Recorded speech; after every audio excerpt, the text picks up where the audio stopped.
About 2 weeks ago, we put CV shafts on this 2010 Ram. The customer drove it for a couple of weeks and came back saying that we did not replace these CV shafts. They're rusty and they're broken. What happened? As mechanics, we tend to just look at the part that's broken and replace it, and that's fine, but when somebody tells you it's your fault their truck's broken, you gotta stop and look at the rest of the truck. Let's have a look at this one. There is a spare tire on the rear. I wonder what happened to the real tire for it.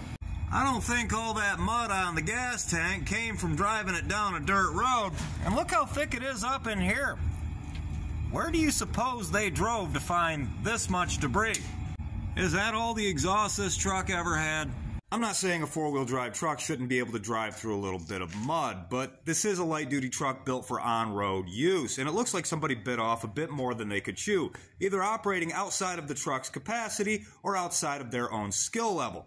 By outside of their own skill level, I mean operating the vehicle in a way that damages the vehicle or in a way that does not actually help their current situation.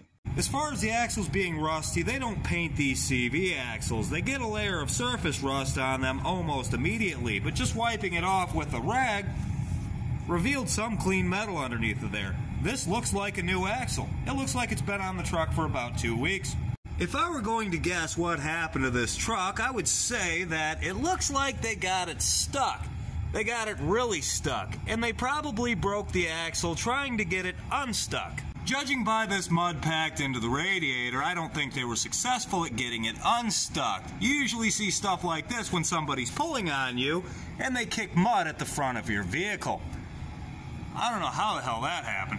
And just by looking at the truck, it's not in the state that it was in when it first left my shop, as the exhaust is not intact and the rims don't match, but I can see it's got a paper license plate on it, so I know it was recently purchased.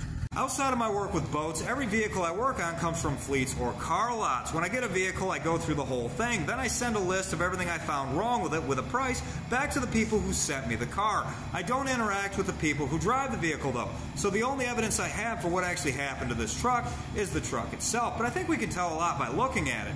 So I'm going to take a stab at it. It's tax season, so what I think happened is a young guy just got his taxes back and decided to buy a pickup. He didn't know anything about pickups, so he bought a Ram, one that I just fixed. Then he decided to take it out and unfix it. He most likely watched a YouTube video of a Ram doing a burnout and thought it looked cool. So he tried it and realized he didn't look as cool replacing the tire that he blew. So he watched another YouTube video of a Ram driving through some deep mud. So he tried it and realized he didn't look as cool being jerked out by a Chevy.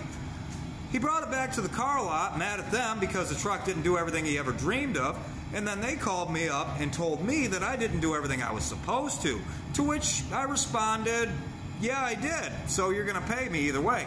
And they did. The job's done. I got paid. But don't do any of that with your Ram if you drive one.